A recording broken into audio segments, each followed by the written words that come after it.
शहजादी, पहाड़ी के ऊपर से आने वाले रास्ते में बड़े पत्थर गिर गए हैं जिससे पानी। शहजादी नूर और जादुई बाग। एक दफा का जिक्र है कि एक बहुत ही आलीशान महल में शहजादी नूर रहा करती थी। नूर आम शहजादियों की तरह सिर्फ रेशमी लिबासों और जेवरात की शौकीन नहीं थी, बल्कि इसे कुदरत से प्यार था।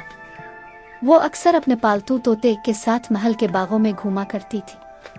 एक दोपहर जब सूरज की रोशनी दरख्तों के दरमियान से छन कर आ रही थी, नूर की नजर एक ऐसी दीवार पर पड़ी जो घनी बेलों से ढकी हुई थी। तजस्सुस के मारे वो वहां गई। इस दीवार पर बेलें थी और वहां एक कदीम लकड़ी का दरवाजा नजर आया जिस पर चांदी के हरफों में लिखा था, जो दिल से अच्छा और दूसरों का हमदर्द हो, इसके लिए ये रास्ता खिलेगा। नूर ने अपना हाथ दरवाजे पर रखा और धीमी आवाज में कहा, मैं नहीं जानती अंदर क्या है, लेकिन अगर किसी को मेरी जरूरत है तो मैं हाजिर हूँ। एकदम से सुनहरी रोशनी चमकी और दरवाजा खुद ब खुद खिल गया। अंदर का नजारा देखकर नूर की आंखें खिली की खिली रह गईं। वहां घास मखमल की तरह नरम थी और फूलों से ऐसी खुशबू आ रही थी जो इसने पहले कभी नहीं सूंघी थी।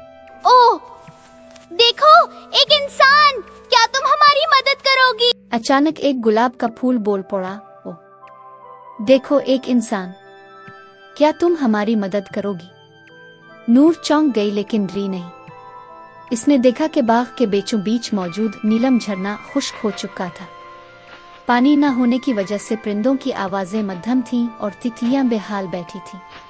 शहजादी, पहाड़ी के ऊपर से आने वाले रास्ते में बड़े पत्थर गिर गए हैं जिससे पानी। एक बूढ़े कुछिए टर्टस ने रेंगते हुए नूर को बताया, शहजादी, पहाड़ी के ऊपर से आने वाले रास्ते में बड़े पत्थर गिर गए हैं जिससे पानी रुक गया है। हम छोटे जानवर उन पत्थरों को हिलाने की सकत नहीं रखते। नूर ने फौरन फैसला किया कि वो खामोश नहीं बैठेगी। इसने अपने साथ महल से लाया हुआ छोटा बैग खोला जिसमें कुछ औजार और रस्सी थी। नूर ने एक गुलहरी से कहा कि वो ऊपर जाकर देखे कि सबसे बड़ा पत्थर कौन सा है। नूर ने रस्सी को एक बड़े पत्थर के गिर्द बांधा।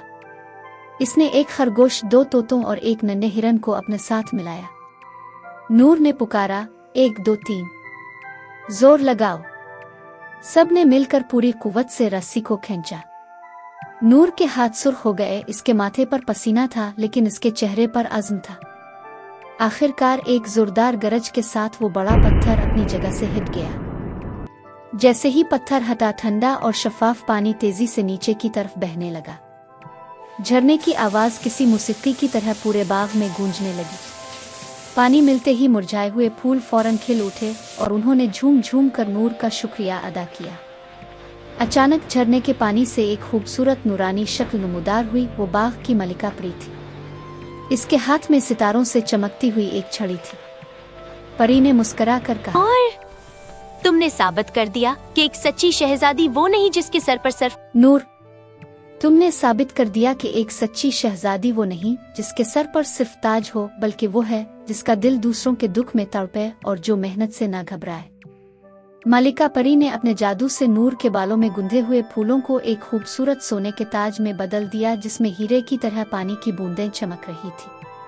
परी ने इसे एक जादुई सीटी भी दी ताकि जब भी इसे बाग की याद आए वो इसे बजाकर दरवाजा खोल सके। अब शहजादी नूर सिर्फ महल की शहजादी नहीं थी, बल्कि वो इस जादुई दुनिया की मुहाफिज भी बन चुकी थी। वो रोज वहां आती, परिंदों के साथ गाने गाती और सबको ये सबक देती कि असल खूबसूरती इंसान के काम और उसकी नीयत में होती है।